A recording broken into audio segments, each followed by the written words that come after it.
स्वागत बच्चों, कक्षा 10 के हमारे प्रिय विद्यार्थियों। अगला पद आप देखें। बिना विलंब किए गोपियां उद्धव से कहती हैं कि हे उद्धव, उद्धव जाहु तुम ही हम जाने, उद्धव जाहु तुम ही हम जाने, श्याम तुम ही क्यों नहीं पठयो, तुम हो बीच भुलाने। ब्रज नारिन सो जोग कहत हो, बात कहत न ल जाने, उद्धव जाहि तुम हम जाने, उद्धव जाहु तुम हम जाने। बड़े लोगन विवेक तुम्हारे, ऐसे भय अयाने, उद्धव जाहु तुम ही हम जाने, उद्धव जाहु तुम ही हम जाने। हम सो कही लई हम सही के, जिय गुण ले सयाने, कह अबला कह दिशा दिगंबर, मस्त करो पहचाने, उद्धव जाहु तुम ही हम जाने, उद्धव जाहु तुम ही हम जाने, उद्धव जाहु तुम ही हम जाने। साच कहा तुमको हम सो, बुझती बात निदाने, उद्धव जाहु तुम ही हम जाने। सूर श्याम जब तुम ही पठायो, तब ने कहूँ मुस्काने, उद्धव जाहु तुम ही हम जाने। बच्चों, गोपियां उद्धव का परिहास कर रही हैं। उद्धव, यहाँ आपकी दाल गलने वाली नहीं है, यहाँ आपका दाल गलने वाली नहीं है। तो शब्दार्थ का ध्यान दें। पठयो मने भेजा है, आयाने मने अज्ञानी, दिगंबर मने दिशाएं ही जिनके वस्त्र हैं, अर्थात नग्न।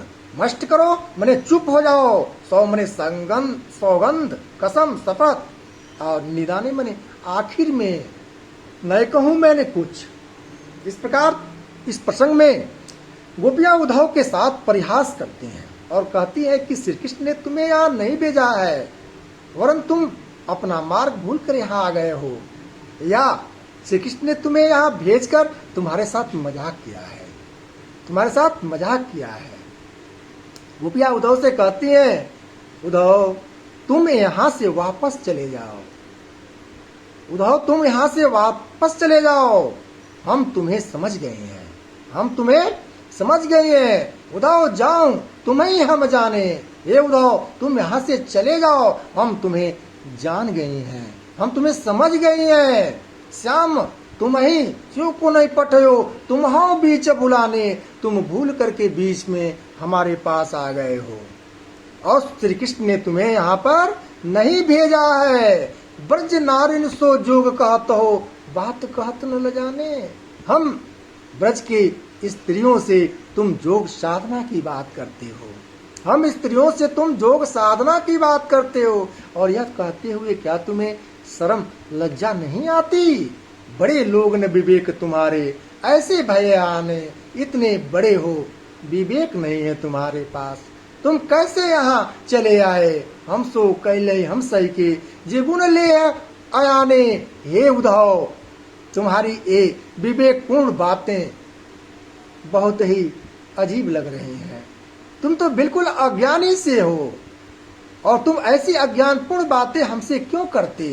तुम अच्छी प्रकार मन में विचार लो कि हमसे ऐसा कह दिया तो कह दिया, अब हमने सह लिया, अब ब्रज में किसी अन्य से ऐसी बात न कहना। हमने तो सहन भी कर लिया, कोई दूसरी गोपी इसे सहन नहीं करेगी। कहाँ तो हम अबला नारियों, और कहाँ जोग की नग्न अवस्था, कहाँ दशा दिगंबर, कहाँ बिना जिसकी दिशाएं ही वस्त्र हों, अर्थात नग्नता, तो कहाँ नग्न अवस्था। अब तुम चुप हो जाओ और सोच समझकर बात कहो। हम तुमसे एक अंतिम सवाल पूछती हैं, सच सच बताना। तुम्हें अपनी कसम है जो तुम सच न बोलो। सूरदास जी कहते हैं, गोपियां उद्धव से पूछ रही हैं कि जब श्री कृष्ण ने उनको यहाँ भेजा था उस समय वे थोड़ा सा मुस्कुराए थे कि नहीं? थोड़ा सा मुस्कुराए थे कि नहीं? वे अवश्य मुस्कुराए होंगे, तभी तो उन्होंने तुम्हारे साथ उपहास करने के लिए तुम्हें यहाँ भेजा है, तुम्हें यहाँ पर उपहास के लिए भेजा है। साच कहो तुमको अपने सो बुझत बात निदाने, सूर श्याम जब तुम्हें पठायो तब न कहो मुस्काने। क्या एक बार भी मुस्कुराए थे कि नहीं? अर्थात गोपियां उद्धव से कहती हैं कि हे उद्धव, श्री कृष्ण ने तुम्हें यहाँ पर मजाक करने के लिए तुम्हारा भेजा है, दूसरा कोई विषय तुम्हारा नहीं है।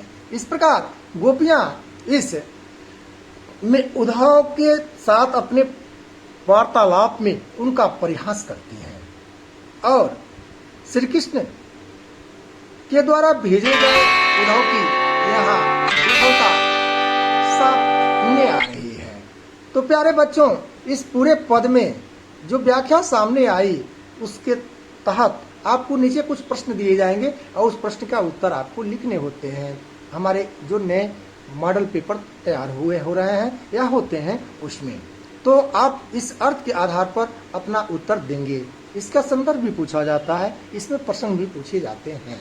तो यहाँ पर नारी जात के सौगंध खाने और खिलाने के स्वभाव का यथार्थ अंकन भी दिखने को मिल रहा है।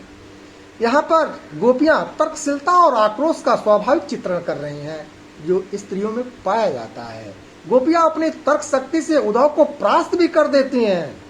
यह स्त्रियों की विद्वता का परिणाम है, विद्वता का यहाँ पर प्रदर्शन है। इस प्रकार यहाँ पर नारी जात के सौगंध खाने और खिलाने का तो वर्णन हुआ ही है, भाषा वही सरस ब्रज है, शैली मुक्तक है, छंद गेय पद है, श्रृंगार रस है, दशा दिगंबर में अनुप्रास अलंकार, गुण माधुर्य है और व्यंजना शब्द शक्ति की यहाँ पर प्रधानता है। तो इस प्रकार अगर देखा जाए तो प्रेम के समक्ष ज्ञान ध्यान व्यर्थ है, प्रेम के समक्ष ज्ञान ध्यान व्यर्थ है। और कवि कोलरिज ने भी लिखा है कि समस्त भाव विचार व सुख प्रेम के सेवक है। समस्त भाव विचार व सुख प्रेम के सेवक है। तो आज का यह विषय प्रसंग इतना ही। ध्यान दीजिए। जय हिंद।